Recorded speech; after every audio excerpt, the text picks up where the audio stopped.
आणि दुसऱ्यालाही करू देणार नाही। सर्वप्रथम स्वतःपासून, माझ्या कुटुंबापासून,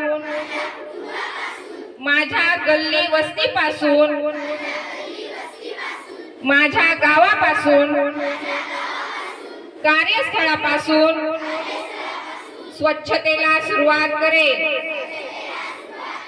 जगातील इतर देशाप्रमाणे मीही अस्वच्छता करणार नाही। गावोगावी याबाबत इतरांना प्रेरित करीन। इतर 100 व्यक्तींनाही स्वच्छतेची शपथ घ्यायला लावेल। माझे स्वच्छतेचे एक पाऊल संपूर्ण देशाला स्वच्छ करेल, याचा मला विश्वास आहे।